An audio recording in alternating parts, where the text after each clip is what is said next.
Hi, I call my talk a fresh twist. That comes actually from materials writing, because it's what materials authors are always asked to do. Can you take the same topic but give it a fresh twist? And the first few times I heard that, I found it very inspiring. Now I just dread hearing the fresh twist. It's like, not another one. But I think it does work very well for our kind of career, because often what you're doing is what you've been doing before, but with a fresh twist. So I'm going to talk about lots of different things that you are qualified or could become qualified to do for money. Some of them will be teaching, but there's a whole world out there of other things that you're probably good at, even if you have never considered them before. So I want to talk about what those things are, and then at the end I want to talk about how you can get those jobs and get qualified to do them, and how you go about finding them. There is no handout. You can take notes if you want to take notes. I would say if an idea goes by that strikes you, I don't know, maybe jot it down or take a picture with your cell phone or something. If people ask, I hadn't really thought of it, but I'm happy to put the presentation as a PDF up on my website if people would want it later. Mostly what you have up on here is a lot of internet memes, but there are also some bullet point lists that might help remind you of stuff. And this is going to be on our YouTube channel. Yeah, so you can always watch it again on YouTube. I'm never going to look at it again, but you're welcome to. So I want to talk first about money. So I take this aerobics class at the gym, and there's a girl in my class, a woman, she's a graduate student, so there's this girl in my class, and I'm one of the few people who showers after the early morning class. Most people are going off to work, but I always shower, and she was taking a shower one day, and I said something like, oh, isn't it nice to finish class and have a nice hot shower? And she said, yeah, actually the shower in my apartment is broken, so I pretty much have to shower at the gym. And I said, oh, okay, I hope it's getting fixed. And she said, yeah, they've been having a lot of trouble with the plumbing. And she called her landlord. Her landlord actually lives in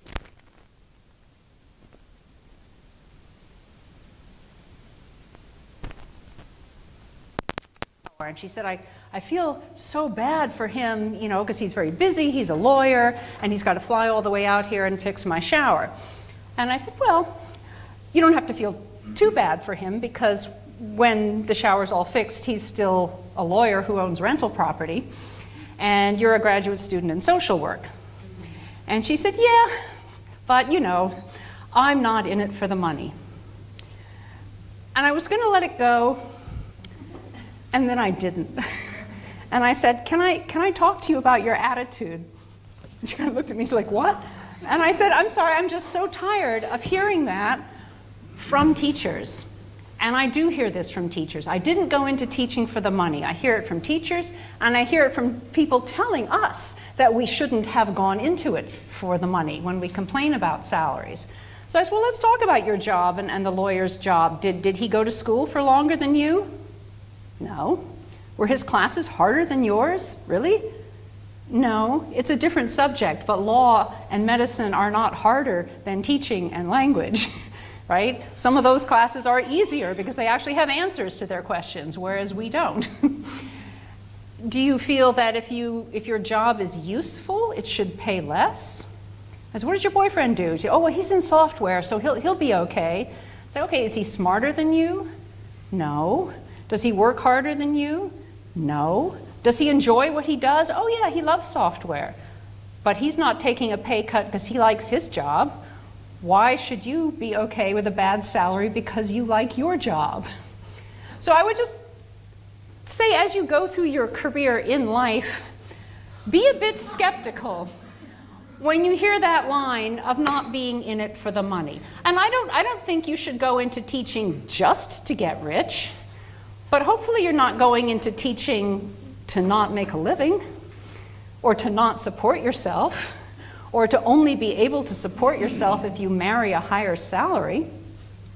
When I was in high school, I graduated high school in 1980. At that time, women made 86 cents to the man's dollar.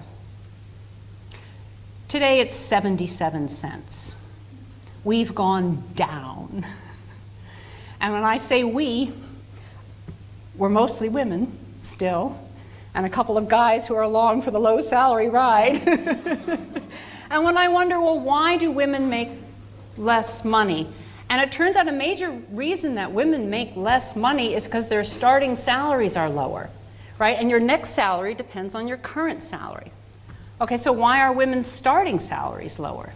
Because we don't negotiate.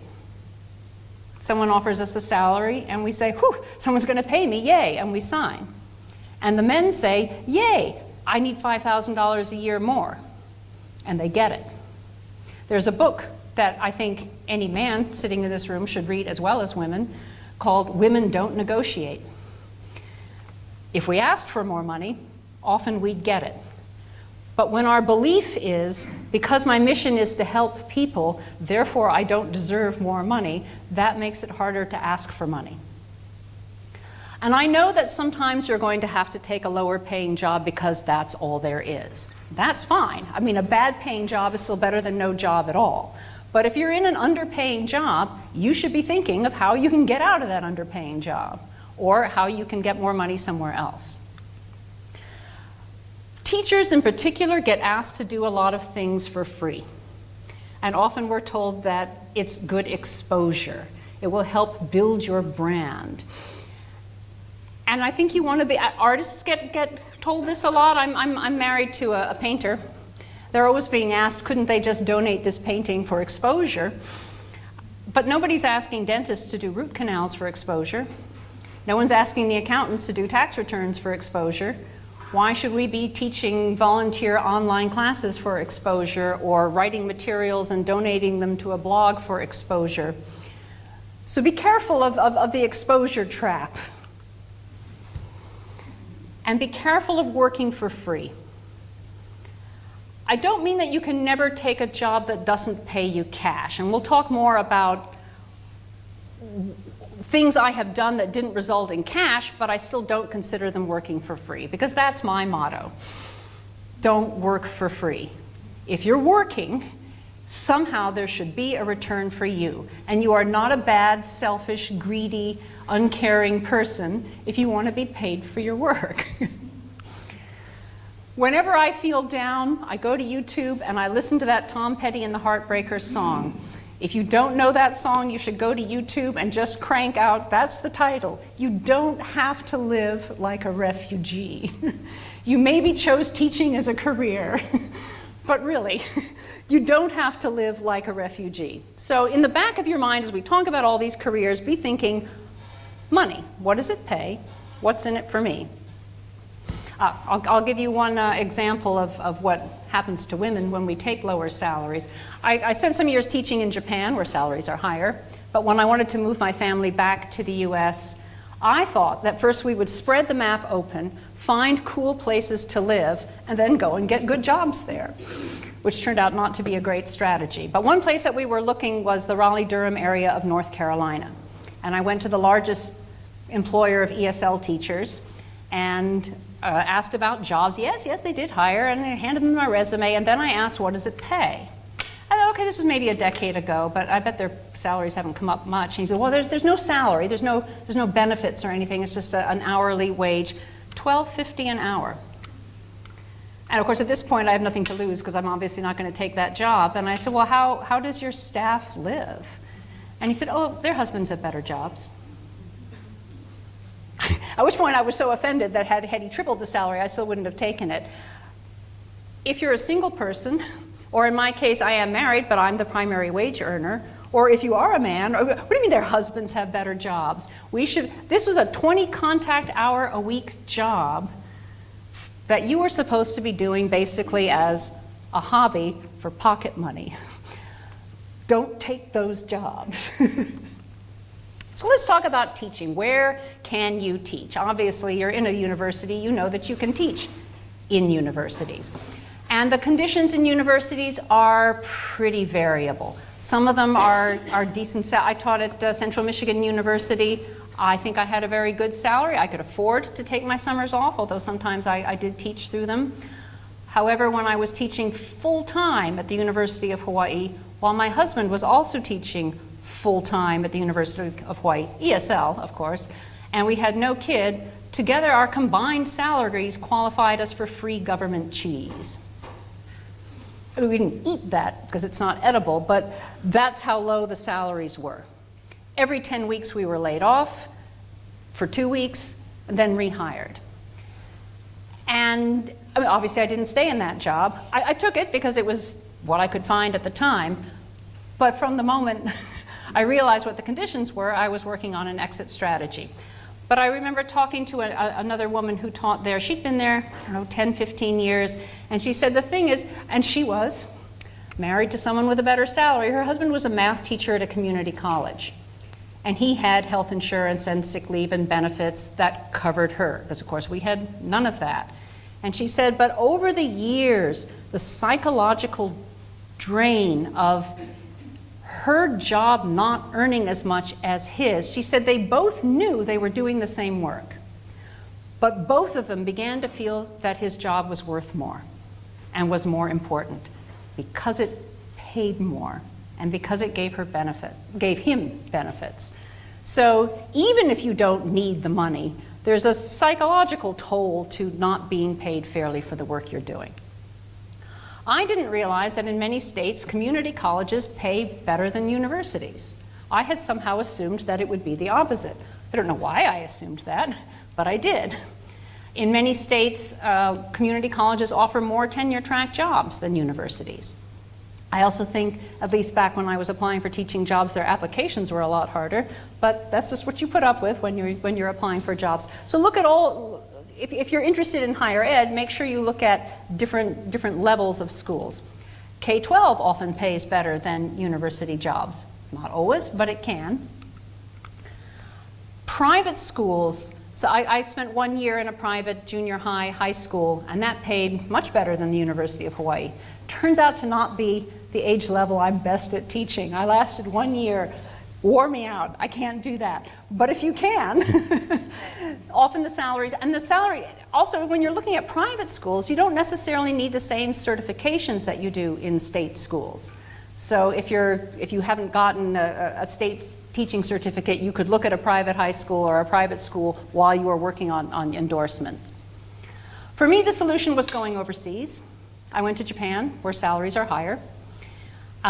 Salaries are higher in the Middle East, in the rich oil companies, particularly now where it's hard to get people to go. And I do understand that it can be difficult, especially if you're partnered or you have family or aging parents or something in the US. It can be hard to uproot yourself and go overseas. But when you're just starting out in your career, or if you need a shot of money, often conditions are better. You get housing included, perhaps, so your salary goes further. I spent a year teaching in Morocco. I think we made like $12,000 a year, which sounds like nothing. But in Morocco, we lived like royalty. We had a gorgeous 4-story apartment, maid service, and the money went a lot further. And I came back with a lot of jewelry and nice rugs on top of it. So don't try to be open to geographically relocating. You are in Chicago, which is a gorgeous city. It is not the cheapest place to live in the United States. So I think the more open you are to relocating geographically, the easier it's going to be. People teach online. And some people teach online for kind of dodgy schools that pay $10 an hour, but you won't do that because you are in it for the money. I've met teachers who have basically set up their own online business and teach via Skype, and they've written their own curriculum and they have their own pay structure and they make a pretty decent living. I just met a woman in Israel who was showing me her curriculum and I was like, wow, I was like, this is fantastic. And she said, yeah, I got to stop people from finding me because I just have too many customers now. And it's like, oh, who knew you could do that? Well, you can, and you can reach out to individual students. Think of all those students out there in the world who are maybe 35 years old and they already have a job, but they'd like to learn English. They're not going to go to a language school, they're not going to go to a university, but maybe they would like an in-person teacher. Well, online is the way they can do that. I threw coaching in there, although I don't really know much about it, just because it seems to be a word that I'm hearing all the time. I just got back from the ELT TESOL conference in Glasgow a couple weeks ago. Everyone was talking about coaching. I actually had to ask, I said, what do you mean? What is coaching? Is that like sports? Like, no, one-on-one training for students, and it seems to be an up-and-coming field. The same person who would use a personal trainer for something physical might hire an English coach. It seems to be especially common with business English. So keep your ears open for coaching jobs. And the thing about online and coaching jobs as well is that you could do that alongside another job if you needed to. If you were hired on at a college or a school part-time, that's something you can do that's going to fit in night hours or weekend hours. Because you think of people online, you've got all those different time zones going. So it really would be feasible to teach Saturday mornings or Sunday nights or some time when your other job doesn't need you. Obviously, if you have a degree in teaching ESL, you can teach ESL or EFL. But you might also be qualified to teach other things. I've taught English grammar, I've taught English composition. I haven't taught literature. I'm probably not qualified to, but there are other aspects of English that you are qualified to teach. Sometimes in universities those will require a PhD, but not always. You could certainly in a high school teach both ESL and English, right? Or in an elementary school.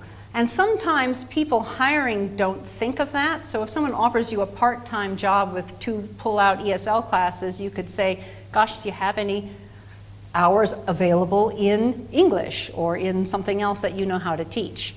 You might know how to teach a foreign language. Obviously, if you're fluent in a foreign language, that's possible. I wound up teaching Japanese for a number of years, and I am not fluent in Japanese. When I came to Central Michigan University, on the Friday before classes began the first year, the chair of the foreign language department called me over and said, yeah, I've already spoken to your director, we've worked out the money, everything's going to be the same, we need you to teach this Japanese class. And I said, yeah, thing is I don't actually speak Japanese. And he said, but you were just there. And I said, yeah, I know, but I was there teaching English, and my husband is English speaking, and I mean, he said, well, you know some Japanese. I said, yeah, I know some Japanese. So he pulled out the textbook and he said, do you know this much? And I looked at the textbook and I said, yeah, I know that much. And he said, well, I have a fully enrolled class. My teacher just quit. There is nobody else. And I have 2 graduating seniors in there taking Fs off their transcript. If they can't take the F off the transcript, they don't graduate. And then I felt bad, right, for those students. So I said, okay, well, I can do that much, but you have to understand, I'm really not fluent in Japanese. He didn't care. He needed a teacher in there. So I taught the class, and I wound up teaching it for 4 years. I added on the next semester. I wound up teaching Japanese at a little auto parts company as well that also wanted cross-cultural training. And once I'd met the chair of the foreign language department, when our ESL enrollment dipped, he added me on to French as well, which fortunately I do speak. So if you have foreign languages at your disposal, as long as you're not trying to teach a class higher than your own ability, there are possibilities out there for you. Cross-cultural communication and corporate training is another area that we don't always think of. But you think of multinational companies who are trying to teach their employees how to deal with other cultures. That's so close to what we do. Even when you think of diversity training, when you have companies who are trying to teach men and women how to communicate with each other, we know that better than some of them. Or people who are looking at racial diversity or economic diversity. A lot of the stuff that we help our students with takes the same kinds of skills and know-how and technique that businesses are looking for. So don't forget to look into corporate language training. You can also teach anything else that you know how to do, whether that's Pilates or knitting or soccer. I mean, teaching is a thing. You're separate from language. And if you've ever tried to study something that you really love, but your teacher was bad, you know what I mean. So if you have any other kind of skill, whether even if it's a sport or a hobby or something, that is something that you are also able to teach. But as you think about teaching, I think you should look seriously at what you're earning. We don't often see it as an hourly wage because we get paid by the year.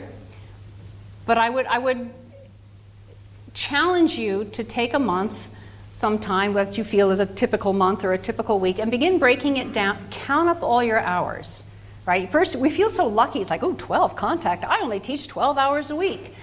But you know that's the tip of the iceberg, right? There's the grading and the lesson planning and the committee meetings and whatnot. Figure in all those hours and then figure out what you're making per hour. And if it is below minimum wage, that's your sign that you need to change. And hopefully it will be above minimum wage.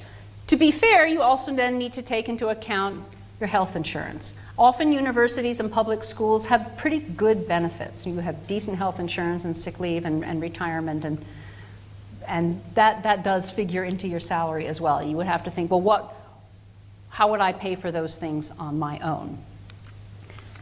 And then you also need to think about how secure your position is. I think tenure track positions are dwindling. I don't know that the current administrative climate at the top level is encouraging growth in the field of education, if you know what I'm saying. I don't know that we're going to see a great influx of more tenure track positions. The longest contract I ever had while teaching at a university was for 2 years. But there was a moment, we had a lot of students from Thailand, and at a certain moment, the Thai economy crashed. Our students disappeared. And our director came to us and said, you guys are safe. You're on 2-year contracts. Even if you do nothing, you're going to draw a salary for a year. But when those 2-year contracts come up, and I go to the dean and say, here's 4 faculty members who've done nothing for a year, but you've been paying for them, I don't think your contracts are going to get renewed. And she said, I don't have the hours for you. What else can you do? There was one woman who had a PhD. She was able to go and teach comp. Guy spoke Chinese, went off and taught Chinese, and I did 2 French classes and continued along with my Japanese class. And I was completely out of the ESL department for a full semester until enrollments came from a different place. I think we got an influx of Saudi students and we could all relax again because we had more bodies.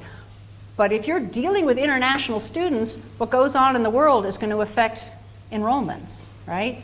One year we have a bunch of Saudi students, next year there's some governmental issue and suddenly the Arab students aren't coming anymore. Currently there are rumors of travel bans and whatnot that I think are discouraging international students from coming, particularly when right above us we have Canada going, we embrace diversity, come here, we love you. I think a lot of our students are going to be heading off to Canada. So if you can do other things in the institution where you're teaching, you're going to be more valuable. But when I came to the University of Oregon, I had a 1-year contract until 9/11. And then our director called us in for a meeting and said, oh, you guys on 1-year contracts, I've had to shorten them to 10-week contracts because we were a quarter-term school. So you can't do that. And she said, oh, well, yeah, apparently I can. And so she said, it's just in case I need to lay any of you off. Like, oh, okay. But from the moment I realized that a 1-year contract could magically change to a quarter-by-quarter contract, I began keeping my ears open for other jobs. And I moved a semester later to Cambridge University Press as an editor. So something's coming. Something's always coming, right? It could be economic. It could be, Brexit. The pound falls and people don't have money and they can't come and study. It could be something political. It could be something economic in the country of origin of students. It could be a change in the way that your university decides who teaches things, and jobs that used to go to teachers now go to graduate students. Something's always coming. And I don't mean that to be a threat or something scary. I do mean it just to be like, hey, be aware that you should have more than one trick in your bag. So let's talk about what we can do besides just teaching. I think one very obvious thing is teacher training. As you get more experience under your belt, you can help other teachers. Anytime you give a presentation at a conference talking about anything that you've done in class that worked, that is teacher training. Right? If you are at the level where you can go to an Illinois TESOL conference and give a presentation, then you are already qualified to do teacher training in that area. A workshop and a presentation that you give at Illinois TESOL isn't going to pay you anything. Probably you have to pay to give it. But as you get better and more known, these things do wind up paying money. When I travel overseas, at a minimum I get airfare, hotel, and meals in a country that I would like to go to, which is pretty much every country in the world. There's nowhere I wouldn't go, literally. But often they will come with a per diem. The US State Department hires year-long teachers and teachers for 2 to 3 weeks to go and do teacher training in countries. And sometimes it's very high-level stuff that would take years of experience, but when I was in Libya, I had the first graduating class of students who were going to teach English ever. I mean, 10 years before, it had been illegal to teach English. Suddenly it was going to be required. So these students, their English was actually pretty high, but nobody had ever taught them anything about teaching. They all came from literature or theoretical linguistics. So they knew a lot, but they didn't know anything that was useful for teaching basic English. So what I was teaching them was absolutely the basics, and it was all news to them. Pair work, what a great idea. It's like flashcards, genius. So I mean, those things that we take for granted was news to them. I mean, you have to hear it for the first time somewhere if you've never experienced it yourself. So that level of teacher training you can already do. It's just finding those jobs. And of course, I don't know what's happening to those State Department positions, but maybe even if they find themselves unfunded for a couple of years, maybe they would come back in the next 4 years. But if you go on, if you search for State Department English specialist, you will see, I think of it as kind of grown-up Peace Corps. They have an English language fellowship program that takes people for 1 year, or the specialist positions that I think you do need a master's degree and some experience, but that's the basic qualification. And those are 2 to 3 week positions. And I used to do kind of 1 or 2 a year. They do only take American citizens because it's our US State Department. But if you're English, there's the British Council. You can look into other organizations as well. You can teach online courses. And you can teach online courses and charge money for them, right? So you can teach classes to students, but you can also teach classes to teachers. I think there's a whole population out there of English teachers who are teaching English the way I taught Japanese. I was fine in my class, but I knew that my Japanese was not fluent. And I would have loved to have gotten better, but there was no one. I mean, if there was someone with better Japanese than me, they would have been teaching the class. I mean, I was the top, and there was no way for me to easily learn more. And I think in a lot of countries, there are people who are teaching English, and they're great for the level that they're teaching, but their own English could use some improvement, and nobody's serving that population. And if you made a course, or a YouTube channel even, where you gave high-level English to English teachers, I think there would be interest. I think that's an untapped market. When I say YouTube, there are people who teach English on YouTube and make money. Check English with Jennifer on YouTube. Hugely popular. So people watch those YouTube channels. They're not paying to watch it, but there's ads that sit on there. So the channel itself is monetized. So every time someone watches English with Jennifer and they see an ad, I don't even know if they have to click on it. It might just be views per channel. Jennifer is getting some money. So if you start your own YouTube channel and nobody watches it, okay, well then stop doing it. But you could start doing a YouTube channel, and if you get more and more people, that itself can bring you money. Same thing with blogs. People blog ideas and information and lesson plans, and if you let ads sit on your blog, then you can earn money that way. And these days people are so used to seeing ads that I don't think it necessarily cheapens your blog. There was a time when I think, oh, there's an ad on there, I'm not going to watch their blog. Are they selling out? But you know what? I think people are so used to seeing advertisement, they understand that's what's sponsoring their free experience. You can also write teacher training books, and we'll talk more about publishing later. In fact, now. Traditionally, one started writing books by writing pieces of a greater whole. I started by writing teachers' books for a business English series that I was using. I knew the series. They were doing a second edition of the series. They didn't have teacher books. The author was too busy to write them, so I wrote them. Once you write anything for a publisher, you become known. I think people have this idea that somebody might have a great idea for a book and they mail it off to the publisher and it becomes a book. That almost never happens anymore. Publishers have their idea of what they're missing and they think would sell. And then they go out and they find authors. Occasionally they'll find authors by looking amongst the famous researchers and high-profile people, but even that is less common than them going to their bank of writers they know. And their bank of writers they know, they're pulling from the people who wrote workbooks and teachers' books and student books and stuff like that.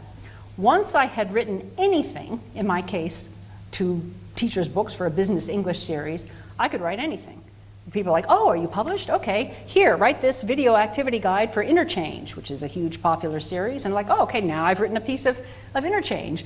And from that, I went on to student books and to course books and things like that. But you start that way. You start by going to conferences, approaching a sales rep or an editor and say, I'm really interested in writing materials. I think I'm very good at reading skills. Could I pass on my resume to somebody in New York? And I'd really love to work on a workbook or a teacher's guide or some online materials for reading skills. Pick one area of expertise, sell yourself on that, and then once you've written anything, you're in the system. That's how I met Jessica. I was hired as an editor on a project. I was looking for writers. I asked somebody I knew. She was busy, and she said, oh, take Jessica. She's really good. It's like, okay.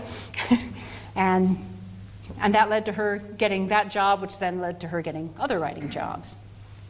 After you've written ancillaries, the next step up is usually skills books. So it's a student book, but maybe just writing or just reading, on up into the huge multi-level course books, which is where the big money is.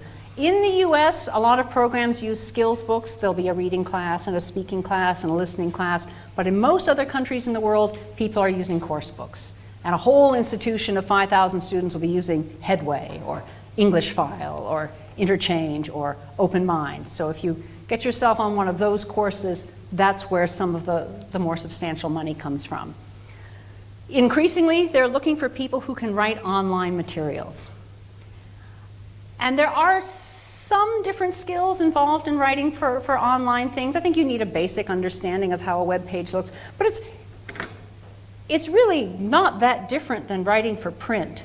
But people of a certain age, mostly my age and older, a lot of the really good writers feel intimidated by even the word online. Like, oh, digital, I can't do any of that coding stuff. And they take themselves out of the market.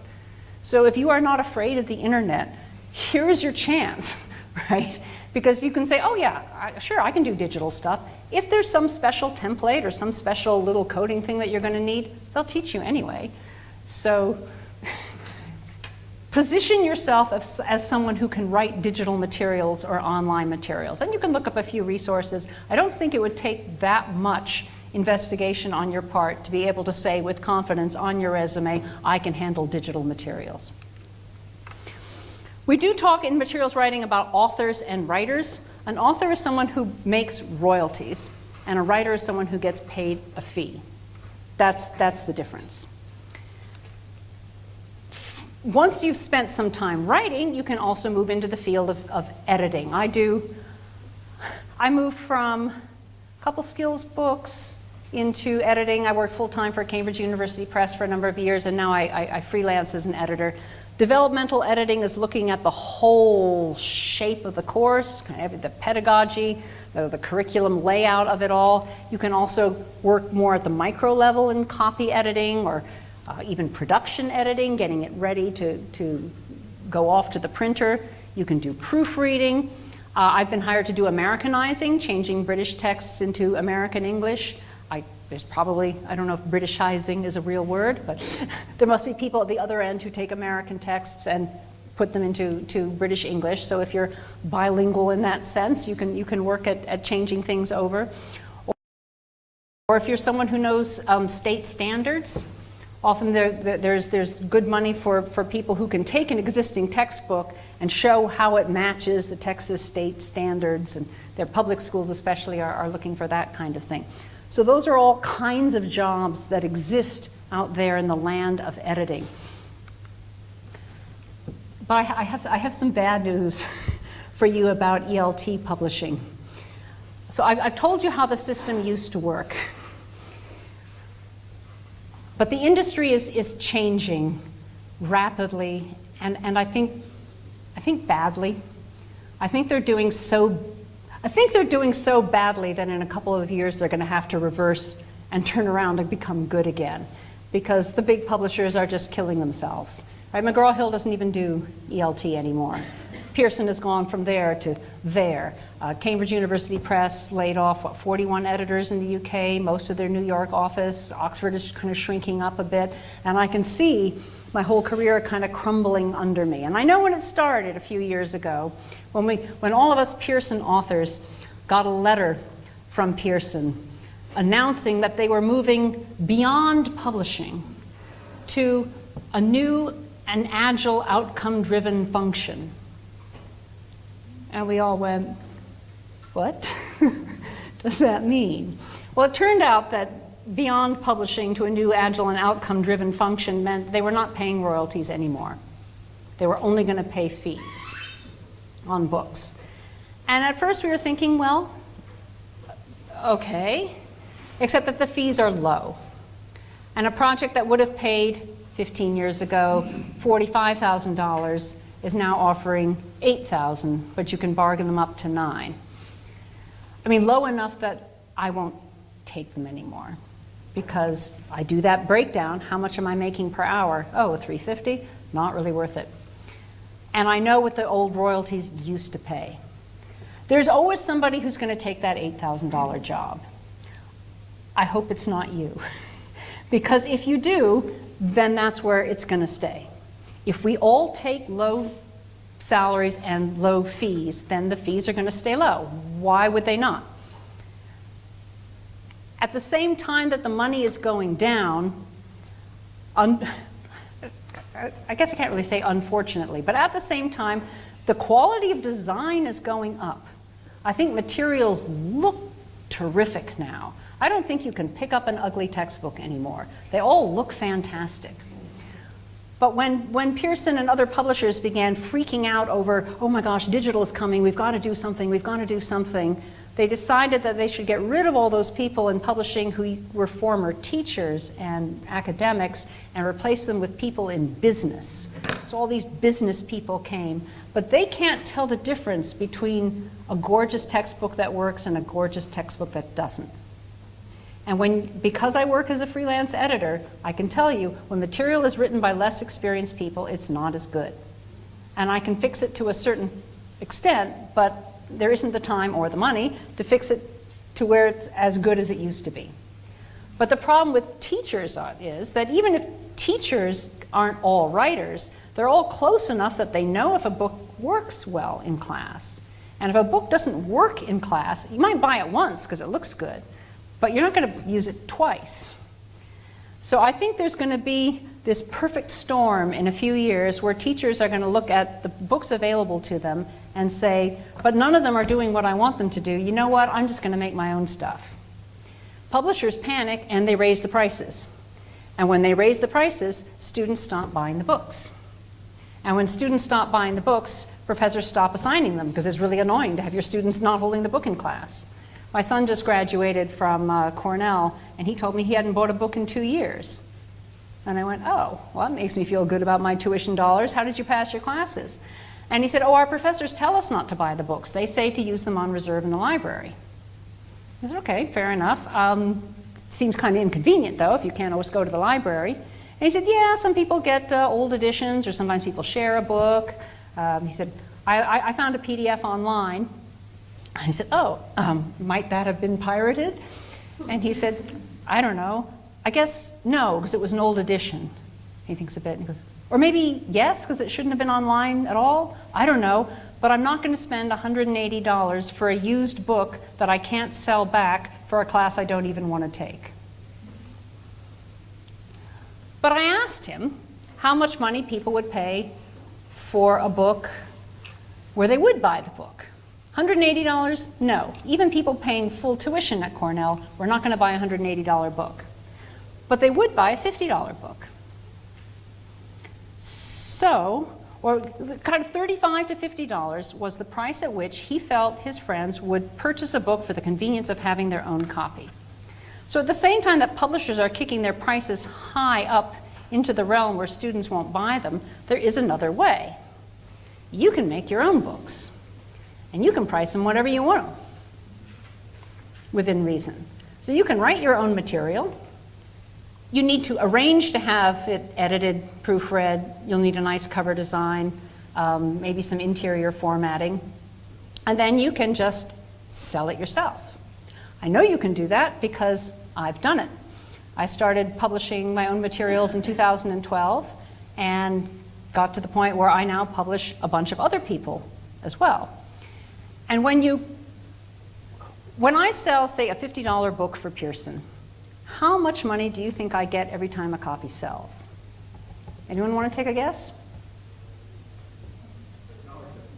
$1.50? Oh gosh, I wish. That would be nice. But it's usually more around 25 cents. And the argument was always, yes, but they sell so many thousand books that you make enough money. But if I sell a 99-cent book on Amazon, I make 35 cents every time it sells, which is twice as much as I make on some of my books that retail for $50 done through publishers. I have a book that pays me 12 to 17 cents. I am a co-author, so if I'd done it myself, I guess I could be getting 34 cents.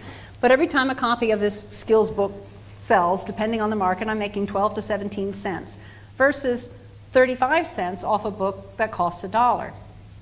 And as people get more price conscious, they're very happy to buy a book that costs $1. They're not always very happy to buy a book that costs $50.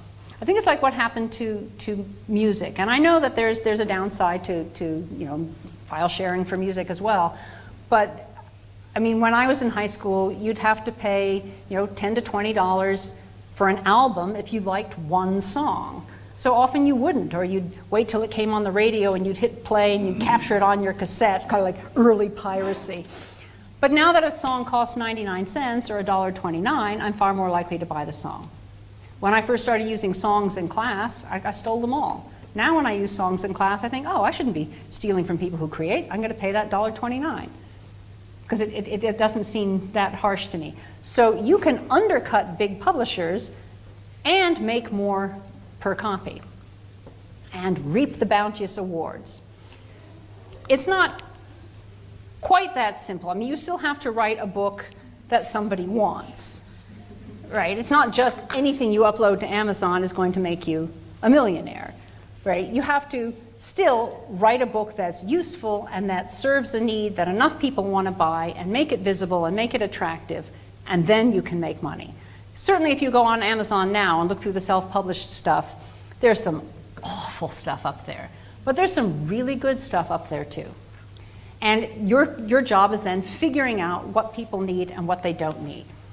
This is my favorite book that I wrote myself and self-published myself. It's a business English writing book. It works. It's a fully functional course on writing business correspondence, but all the examples are from my spam folder. So it's kind of like what not to do, so how not to sound like a Nigerian prince. And I taught out of the book in Greece, so I know that it works. And I thought this was the most brilliant idea ever. This book does not sell. If I sell 5 copies a year, I'm lucky. Occasionally people will buy it at a conference as a joke, but nobody's teaching out of this book. I thought it would be the next hot thing. It's not. So that happens. Whereas this whole series of books, I started with I think we started with 50 ways to teach speaking and listening, and then there's a whole, this is a series for teachers, and there's a whole series for students on 50 ways to practice. And I had some friends at the University of Oregon whose jobs were suddenly on the line because someone changed the categories out from under them, where they suddenly needed to have published. And my friend said, I have to reapply for my job in 4 months. What are the chances that I'll identify a research area, carry out the research, get results that are actually interesting, find someone to publish it, and then have it published in 4 months. It's not possible. And I said, well, I could make you an ebook in a weekend. You must know something. And she said, but I don't know anything. All I do is teach. I said, but teaching is a thing. Teaching is a thing. And she said, yeah. And I said, but you're not going to do it, are you? And she said, I just don't know if I'm a writer. I said, well, what if, because I live in Oregon, so we can do this. What if we went out to the coast for the weekend, got an apartment, a couple bottles of wine, some bags of salty snacks, some of the university laptops. Could you do it if there was a couple of us all working together? And she goes, oh, I love the coast. So, so we got 2 teachers in this position, and the laptops, and our bottles of wine, salty snacks. We did Chinese takeout once, and we had 3 books at the end of the weekend. So I really just made them so that they would have something on their resume to keep their job. We listed them for 99 cents and put them up on Amazon so that they would be real published books. And they began selling. And more people came to me and said, oh, can I do the grammar one? Can I do the writing one? Do you have one on teaching online? And I had people clamoring to write these. So we've expanded the whole series. With the teacher ones, I'm going into paperback now. Our first one, ironically, was How to Teach Online. That's a paperback as well as an ebook. But the ebooks cost $1. They are not anything more than 50 ways to teach. Actually, 51. There's a bonus. So it's not a whole course book. But if you're someone who's teaching a class and you need something to do with your reading class, you don't necessarily want a $26 book that starts with the history of teaching reading back to the audiolingual method. Maybe you just want to know something that you can use on Tuesday with your reading class. So people will buy those for $1. Took off in Brazil last year, the student books. Everyone's reading these ebooks on practicing listening, particularly listening and speaking became huge in Brazil. So I didn't think those would be as good as my masterpiece. Nobody wants my masterpiece. But they do, they do want cheap, practical books. So that's an example of I mean, you got to find your market, and you might take a chance and you might fail. From ESL, when I noticed, I mean, most of my income was coming from writing ESL textbooks. And I see the industry crashing. And then the final nail in my coffin, I think, was Brexit, because my main publisher is Macmillan in the UK. And I get paid once a year. It's coming up in May. But when the pound crashed against the dollar, right, I just took a 20% salary cut. And I'm thinking, oh my goodness. And I do think ESL editing is going to return. I do. And writing. But it could be a rough couple of years. And I saw that coming and I thought, well, what else can I do? How about fiction? Because you know who's making a ton of money in self-publishing is the fiction writers. Not the ones who are just uploading any piece of crap to Amazon. They're not making anything because they're not writing good books. But those authors who are smart and prolific, they're giving workshops at their conferences called things like From Mid-List to Millionaire to get all those people who are only making 6 figures a year up into something more successful. That's not the conversation I'm having at my ESL conferences. So all those people who are writing highly successful books, they need editing. So I thought, how can I break into fiction editing, given that I had never done it before? So the first person I edited for, I didn't charge her any money. But you know I don't work for free, right? So I said, I will edit your book for free if you teach me how to self-publish.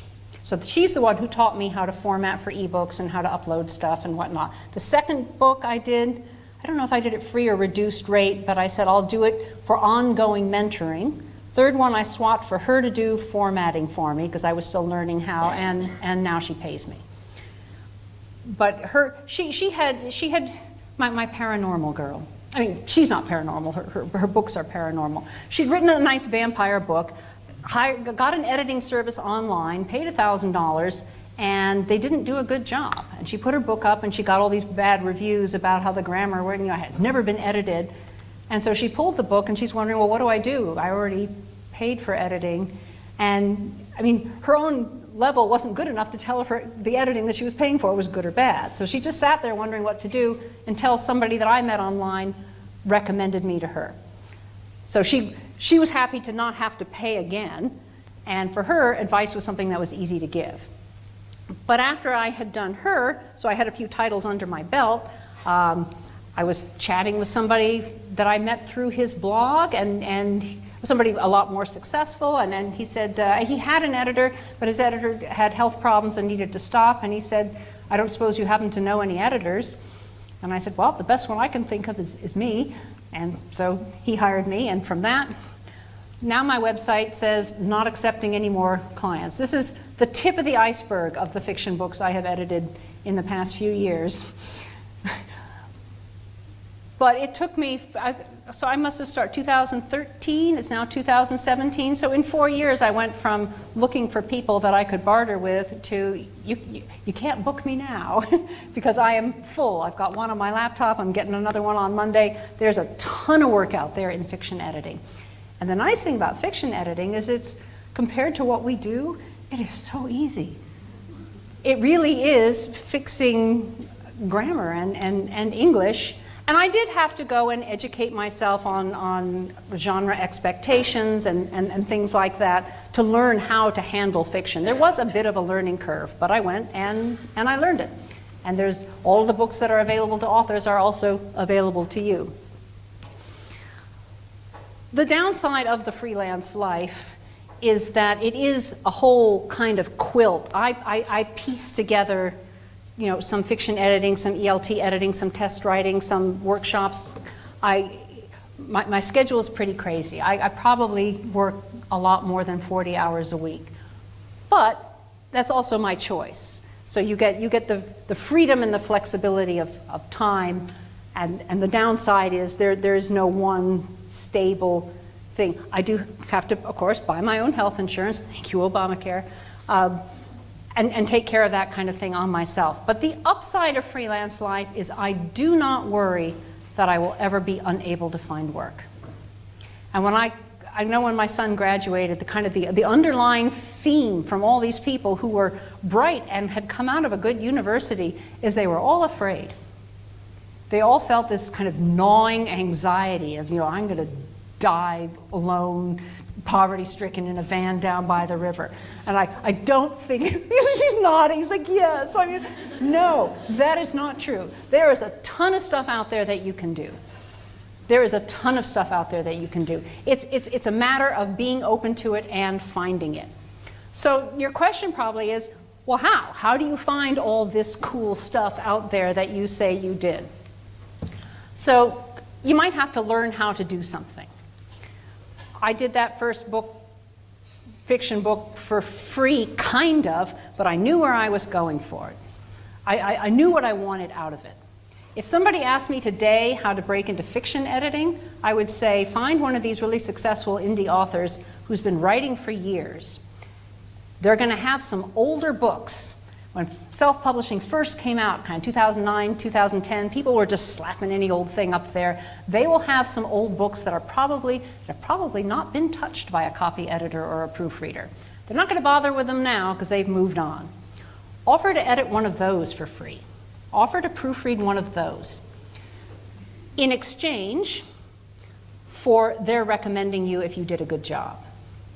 So it's free for them, but you're getting something of value. You're getting a recommendation from someone whose recommendation matters. The whole indie author community, it's word of mouth. They're all in closed Facebook groups asking each other, hey, do you know a good proofreader? So you want your name in those loops. So you can work for free-ish as long as you have a point to it and know where you're going. You can kind of job shadow or help somebody else. When I wanted to learn online teaching, I partnered with Maggie Sokolik, who was running one of these edX MOOCs for writing. And I thought, ooh, a MOOC, God, teaching online, I don't know anything about that. Can I volunteer and learn it as I go? So if I ever wanted to teach an online course, I now feel that I would know how to do that. You can barter and trade services, as I did with my author. You can yourself take a free course. There must be a MOOC for everything. There's probably a MOOC on how to teach MOOCs, right? I bet there is. So if you wanted to learn editing or online teaching or or cross-cultural communication, or anything that seems interesting but you want to know a little bit more, you can probably take a free or very cheap course that will teach you how to do that. And of course, you could take a paid course, as you know, since you're taking one. Or, you know, you can sit down with your good friend Google and you can learn it yourself. There's also a YouTube video for everything. There's also a discussion forum for everything under the sun. I mean, it is so easy to learn stuff now if you've got that fire. But the most important thing you can do is make connections. I remember somebody, a co-author once asked me, she says, you know, Dorothy, she said, one year you were nowhere. Nobody had heard of you. And the next year, it's like, you were everywhere. She goes, where did you come from? And I said, well, I know where I came from. I came from Henry Whittowson. Actually, Jessica warned me that people of your age would no longer know who Henry Whittowson is. He's like the Beyonce of applied linguists, okay? He is now retired, but he was probably the most famous living applied linguist in the world. He's British and Oxford University Press author. And I was at a TESOL conference, and I had just written my 2 little teacher's guides for the business books. And the British are very class conscious. So they like to do this thing where they pretend that they're not class conscious.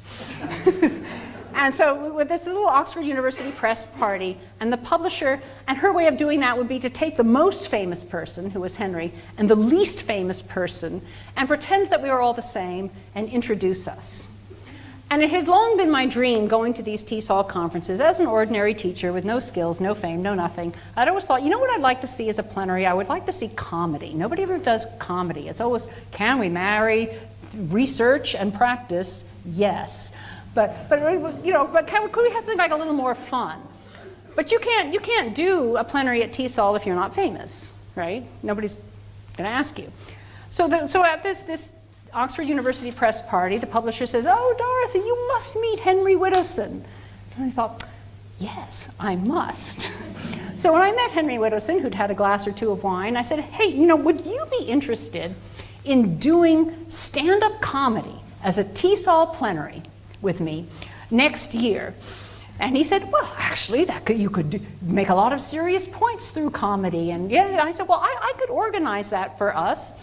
And once he'd signed on, and I did find him again the next day, like completely sober, to make sure he was still up for it, then I just walked over to the booth of people planning for TESOL Salt Lake and said, I could get you Henry Whittowson and me doing stand-up comedy. Do you want it? And they're like, yes, that would be brilliant. So signed us up. We wrote the whole comedy thing by email, because he was teaching in Vienna. Met up at the conference, and we did our thing. Sitting in the office was someone from TESOL Central Office. All she knew, I mean, I don't think she was in applied linguistics. She'd come into TESOL maybe some other way. So she knew, of course, who Henry Whittowson was, and she knew that he had a very famous researcher wife who was shorter than he was, and Henry's 6'4". I mean, everybody's shorter than he is. And she knew the wife had a different last name and dark hair. Now his real wife is named Barbara Seidelhofer, and she hadn't come that year because she was having back problems. But sitting in the audience, this person from TESOL Central thought, I must be his wife. And she thought, wow, this comedy thing, she's really good. Who knew Henry's wife was so engaging and famous to boot? Because how could you be giving a TESOL plenary if you weren't somebody famous? People just sort of assume if you're there, therefore, that you must be somebody. So she offered me a position writing column, a quarterly column for the TESOL magazine. By the time she found out that I had no relation to Henry Whittowson whatsoever, it was too late because I'd already been offered the position, and I'd started writing my columns, and they were successful. I think all of my TESOL plenaries, I've done 3 or 4 now, all of them came at some level from me asking to do them. I come with an idea, The most recent one was in Baltimore. I wanted to do a musical of The Wizard of Oz, because, right, Dorothy? So I played Dorothy, and everybody else was a TESOL board member, so it was a former TESOL past presidents and me, but it was my idea. That's why I get to do it. And it took me 3 years to sell TESOL on the idea of a Wizard of Oz the musical, but finally, for the 50th anniversary, and it was good, it was good. You know, we laugh, we made some good points. It's like looking at a kind of humorous look at the history. But you can absolutely go, if you have a good idea, and present it, even if you are nobody. You might have to find a way to attach yourself temporarily to a somebody, but then once you're doing it, as long as what you give is of quality, then you will be respected. And I think our field is a bit more flexible in that way than some other fields. There are all kinds of ways in, sideways, as long as what you give at the end of the day is something of quality. Certainly professional organizations, there must be an Illinois TESOL as well as a national TESOL. You should be going to conferences, you should be subscribing to their newsletters, meeting people all the time. I'm assuming anyone under 30 is online using social media. I get pushback from people my age or older who go like, oh, I can't do that Facebook thing. It's like, well, okay, and if you don't want a job, then by all means, you don't have to. If you're out looking to network, you need to be out there meeting people, even if you live in Chicago, which has a lot of people. I can't count the number of invitations and work that have come to me off Facebook. People will ping me with a little personal message and say, would you be interested in speaking in Costa Rica? And I've never had that happen off LinkedIn, which is supposed to be the jobs place. Granted, I don't do anything on LinkedIn, but and I think whatever social media channel you take, whether it's Twitter or LinkedIn or I don't know if Instagram really leads to jobs, but you need to be somewhere where you can meet people and interact with people so that they begin to know who you are. And if you are somebody who's shy in person, maybe online is easier. Or if you are shy online, maybe in person is easier. If you're shy in both places, I'm sorry, it's going to be harder for you. But you still have to do it. You cannot get, all of my jobs now come through recommendations and personal connections. You just need to be out there swimming around in the same waters with other people. It took me years. I finally made myself a personal website, I think 4 weeks ago, DorothyZemach.com. And I kept thinking, well, why do I need one? I have enough work, why do I need one? Until I was thinking, wait, but, you know, brace yourself. Prepare for, what if someday I did need to look for work? I'd sure want to already have a website, wouldn't I? So I would suggest, even if you're just starting out a career, begin looking into a website where you could have your resume and you could maybe post one teaching activity that you designed that works really well, or one video of a lesson that you've done that's really good. And just start collecting stuff. And as you get more impressive stuff, you can take the less impressive stuff off and put the more impressive stuff on. But that way, when people go looking for you, there you are. Never underestimate the chance encounters. I was telling my Henry Whittleson story to Jessica, and she goes, gosh, I don't know, what's next? Chris Candlin, another horrendously famous person. And I said, well, actually, I met Chris once, because we were on a bus going to a Japan conference, and I was sitting behind him, and I overheard him talking. So I tapped him on the shoulder, and I said, gosh, you know, I'd really love to go to your pre-conference institute, but I didn't register for it, because I couldn't afford to. But I just made it sound like, you know, hadn't been able to, you know, a time thing. And I said, is there any way, could I hand out your papers? Do you need a beautiful assistant? And he said, oh, sure, that would be nice. And so I attended his workshop as somebody handing out his papers. And had I wanted to pursue applied linguistics more, I would have, you know, spent more, I would have followed that up and whatnot. It was interesting. It's not really my thing. I do other things than applied linguistics. But you can absolutely meet famous people as long as you're where they congregate, and you can absolutely talk to them and sell them your services and hook up with them. But you want to have in your mind, I mean, we think of the elevator pitch as a way to sell a product. But I think if you could also summarize for someone briefly what you're passionate about. And it's like, hey, you know, I'm Heather. I'm really interested in cross-cultural communication difficulties between Arabs and Americans. This is really fascinating now. I think there's something linguistically going. I mean, if you could talk about what interests you most about your field, then when you meet somebody, you have something to say other than, well, I just graduated, I'm kind of looking around. They're not going to remember you.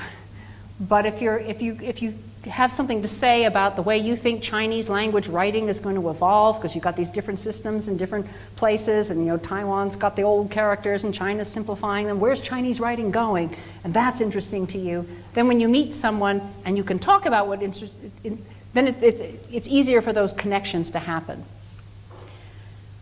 I think you need a business card still, even Americans, with contact information that you could give somebody that's got your website, which you're of course now going to have, and your email. Especially if you're trying to get a job from someone older, they'll need your email. Nobody seems to want my paper resume anymore, but I'm often asked for an online version or a PDF. And when jobs come, sometimes they come really fast, like, oh, could you send me your resume? It's not the time to say, oh, let me quickly write one, I'll get it to you in a week. Right? But if you have something that just needs a little bit of updating, so if you keep your resume online, that will force you to update it all the time. If you just keep it as a document on your computer, it's easy to forget about it until someone asks for it, then you realize, oh, I have 8 months of stuff I didn't put down. So keeping it online will help you remember, I think, how to make that happen. So I think you should always be thinking about how you can update yourself and what's currently attractive. If I were taking classes now, I'd take a class in coding. I don't even know why, but I know that coding is hot. It must be useful for something. And you could take a class in coding for free. And maybe that'll be useful in making online materials on a website for ESL students. I'm kind of thinking maybe I always said that I couldn't write a novel, that I couldn't write fiction, but how do I know I can't? Never tried. I've written short stories. Maybe I could write a novel. So that's kind of where I'm going. But you'd always be thinking, what can I do that's close to what I do now, and a little bit of a stretch, and how can I get there?